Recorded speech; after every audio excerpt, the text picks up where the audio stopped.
बता दें इस वक्त अभी हमारे साथ कथावाचक देवी गौरप्रिया है, जो कि इनसे सारे कुछ जानते हैं। आखिर से पहले राधे राधे। आप सभी के लिए राधे राधे, जय श्री कृष्णा। मैं देवी गौरप्रिया। जितने लोग जुड़े हुए हैं सबके लिए राधे राधे, जय श्री कृष्णा। अच्छा बताइएगा, आप अलग अलग स्टेज के माध्यम से क्या कुछ बताना चाहते हैं? देखिए, स्टेज की बात नहीं है, ठाकुर जी कृपा से व्यासपीठ पे रहते हैं। अच्छा। तो कथा भले ही अनेक हो, कभी राम कथा होती है, कभी भागवत कथा होती है, अच्छा। कभी शिव महापुराण कथा होती है, लेकिन सबके पीछे का उद्देश्य एक ही है, सनातन धर्म का प्रचार हो। अच्छा। हाँ, हमारे सनातन के लोग जागें, जागरूक हों, सबके पीछे का उद्देश्य एक ही है। अच्छा बताइएगा, यदि मांस खाते हैं लोग, क्या उसमें क्या पाप लगता है या क्या होता है, थोड़ा बताइएगा। यदि हिंदू धर्म में, सनातन धर्म में कहते हैं ना, किसी को हमारे प्रति, हमारे द्वारा यदि किसी को दुख हो रहा है तो वो महापाप है। आज एक बात बताइए, कोई व्यक्ति यदि मर जाता है ना, तो उसको शमशान लेके सब लोग जाते हैं, तो वहां से आके लोग क्या करते हैं, स्नान करते हैं। क्यों? मृतदेह के साथ में गए थे, शमशान गए हुए थे। लेकिन आज का मांस खाने वाला इंसान 24 घंटे अपने पेट को शमशान बना के डोल रहा है। इससे बड़ा कोई महापाप हो सकता है संसार में? दूसरे जीवों को मार के तुम अपना पेट भर रहे हो, इससे बड़ा कोई दूसरा महापाप नहीं हो सकता। हमें सनातन धर्म में जन्म मिला है और सबको जीने का अधिकार है। जितना अधिकार हमें है उतना जीव जंतुओं को भी जीने का अधिकार है।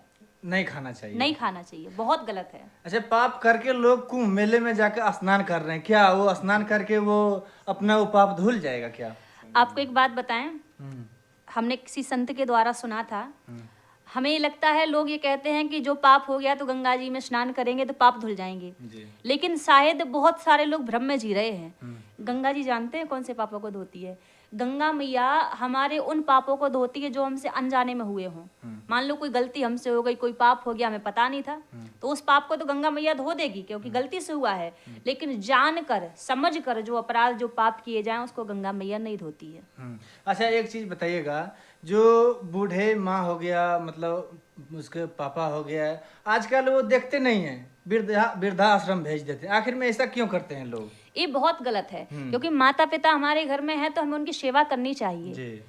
आजकल लोग, कोई कुंभ जा रहा है, कोई चार धाम की यात्रा कर रहा है, यदि आपके घर में बैठे माता पिता दुखी हैं तो ना ही आपको कुंभ का फल मिलेगा, ना ही चार धाम की यात्रा का फल मिलेगा। क्योंकि सबसे पहले आपके जो भगवान हैं वो घर में बैठे माता पिता हैं। और हमारे भारतवर्ष में तो भैया वृद्धाश्रम होना ही नहीं चाहिए। पहले के लोग कहते थे ना कि पहले के लोग गंवार होते थे, पढ़े लिखे नहीं होते थे, लेकिन पहले के लोगों के घर में माता पिता होते थे। माता पिता को वृद्धाश्रम नहीं भेजते थे। लेकिन आजकल के लोग इतने पढ़े लिख गए हैं कि माता पिता को वृद्धाश्रम भेज दिया, बोझ बन अब गया। बोझ बन गया। अब बताओ, ऐसे पढ़े लिखे लोग बढ़िया हैं कि वो अनपढ़ लोग बढ़िया थे? इनसे बढ़िया तो वो अनपढ़ लोग थे। कम से कम लोगों का सम्मान करना तो उनको आता था। जी। अच्छा बताइएगा, जो कुंभ मेले लोग जाते हैं, बहुत लोग मतलब मर गए हैं, मृत्यु हो गए हैं, मतलब क्या इतना जरूरी था वहां जाने का? अब देखिए, सबने कहा ये जो कुंभ है, वैसे हर साल 12 वर्ष में कुंभ आता है, लेकिन इस बार जो कुंभ लगा है 144 वर्ष बाद ये कुंभ आया है। तो हमारे सनातन में लोगों की आस्था है, धर्म के प्रति आस्था है, प्रेम है, श्रद्धा भाव है। अब वो वहां पर गए थे, अब जो गए थे उसके लिए तो कुछ कर नहीं सकते। अब ठाकुर जी से इतनी तो प्रार्थना करेंगे कि जिनकी मृत्यु वहां पे हुई है, अब इतना तो संभव है, क्योंकि जिस समय प्रयागराज में उनकी मृत्यु हुई है, वहां पे सारे तीर्थ धाम निवास कर रहे थे। दुनिया में जितने भी तीर्थ धाम है वो प्रयाग की भूमि में थे। इतना तो संभव है कि उनकी मुक्ति तो, प्राण भले ही छूटे पर उसी क्षण उनकी मुक्ति संभव थी, क्योंकि धाम में उनकी मृत्यु हुई है, गंगा जी के किनारे उनकी मृत्यु हुई है। तो लोगों को लग रहा है कि वो मर गए, अब ये तो है ही जो है, पर हालांकि उनको मोक्ष मिला है, ये संभव बात है। अच्छा, अमृत कहाँ से उत्पन्न हुआ, थोड़ा बताइएगा। ये समुद्र मंथन के द्वारा, समुद्र में जो 14 रत्न निकले तो उसी में से अमृत उत्पन्न हुआ है। कहाँ कहाँ वो गिरा था अमृत? वो ये 4 स्थानों पर गिरा था।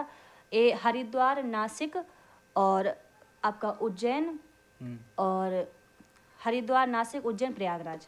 अच्छा, जो साधु जो नागा बाबा आते हैं, कहाँ फिर चल जाते हैं, फिर विलुप्त हो जाते हैं, फिर देखने को नहीं मिलता इनका है? तो देखो, आज तक किसी को पता नहीं चल पाया कि ये संत, कोई कहता है जंगलों में निवास करते हैं, कोई कहता है ये बड़े बड़े संत कोई हिमालय की गुफाओं में रहते हैं, हिमालय की चोटियों में तप करते हैं। वास्तव में सत्य है, ये संत केवल कुंभ में ही आपको इनके दर्शन होंगे। वैसे आप सोचो कि इन संतों के दर्शन हो जाए तो नहीं होंगे।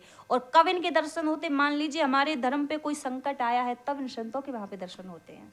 तो बहुत तो ऐसे बाबा हैं कि वहाँ ढोगी बनकर पैसा कमा रहे हैं, क्या इस अब तरह करना संसार चाहिए? में देखो, एक कहते हैं ना, एक अच्छा भी है तो एक बुरा भी है। जी।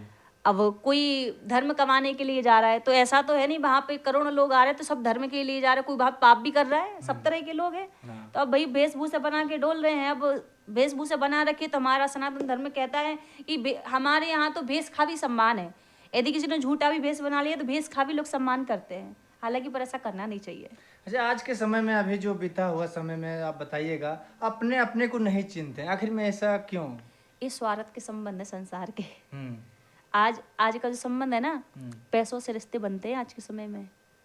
यदि आपके पास पैसे हैं, जेब खूब मोटी है ना, तो उतनी मोटी रिश्ते बनेंगे, और जेब खाली है तो अपने भी दूर होते जाएंगे। अच्छा, रिश्ता इतना टूट रहा है क्यों? अपना चिंता नहीं है, मतलब भाई बहन है तो शादी उसमें कर लेते हैं, ऐसा क्यों करने लगे आप कलयुग के जमाने में? संस्कार विहीन होते जा रहे हैं। संस्कार नहीं है, उनको सिखाया ही नहीं है कि भाई बहन का क्या संस्कार, क्या रिश्ता होता है, क्या एक दूसरे के प्रति कर्तव्य होता है।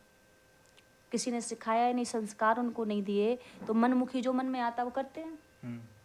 सबसे पहला ये होता है, आजकल लोगों को लगता है ना कि हमारा बच्चा बड़ा हो गया, अब बढ़िया कॉलेज स्कूल में एडमिशन इसको मिल गया तो पढ़ लिख जाएगा। लेकिन ये बात हम भूल जाते हैं कि स्कूल कॉलेजों में ना किताबों की विद्या पढ़ाई जाती है, किताबी पढ़ाई पढ़ाई जाएगी। हमारे सनातन धर्म के संस्कार, घर के संस्कार, छोटे बड़ों को कैसे मान मर्यादा से रहना, नारी को किस दृष्टि से देखना, कैसे किससे बात करना, ये वहाँ नहीं सिखाया जाता, और कारण यही है रिश्ते टूटने का।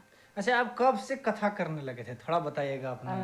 काफी समय हो गया है, हम 11 वर्ष के थे तब अच्छा, से हम कैसे कथा सोच कर कैसे रहे लिए कि हैं। हम इस लाइन में जाएंगे, कथा करेंगे, लोगों को तक मतलब अच्छा, मतलब भावना देना है, अच्छा देखिए, संदेश ये पहुंचाना सोच है। की बात नहीं है, कहते हैं ना, ये पहले से लिख के आता है कि हमें जीवन में क्या करना है। कहते हैं भाग्य पहले से ही व्यक्ति का बनता है।